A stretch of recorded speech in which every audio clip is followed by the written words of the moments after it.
MLB players have remained notably quiet about the wave of activism that has spread across professional sports, and retired outfielder Gary Sheffield has a possible explanation.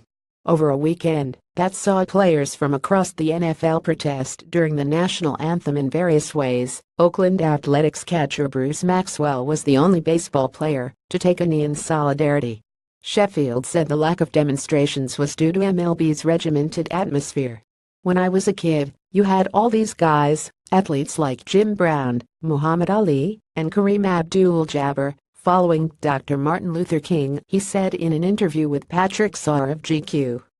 "I'll only speak for baseball, but nowadays we don't have an Ali.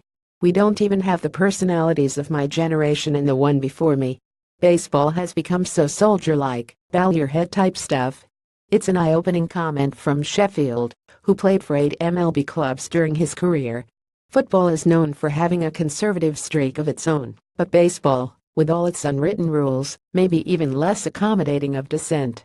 While some players wanted to protest during the anthem, they may have been deterred by a desire to be united with their teammates. Tampa Bay Rays ace Chris Archer said as much after a recent game. "I don't want to offend anybody," he said, according to Gabe Lax of USA Today.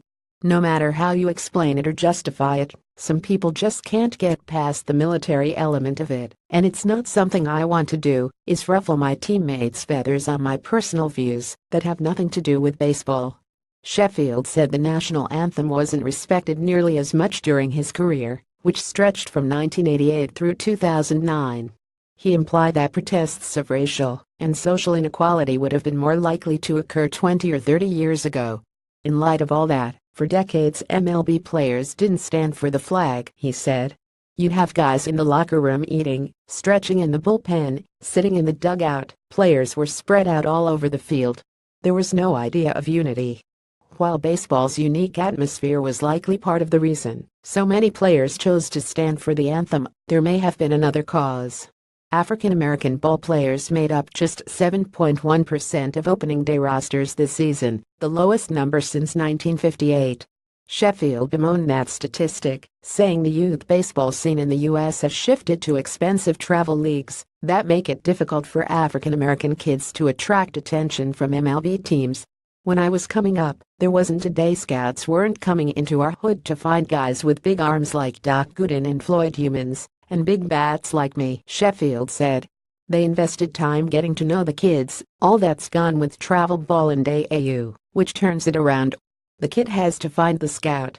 Whatever the cause, it doesn't seem likely that more MLB players will get involved with the cause this year. There were no protesters prior to Tuesday night's American League wildcard game between the New York Yankees and Minnesota Twins. Check out GQ's full interview with Sheffield here. Site highlights each day to your inbox. Follow Business Insider Australia on Facebook, Twitter, LinkedIn, and Instagram.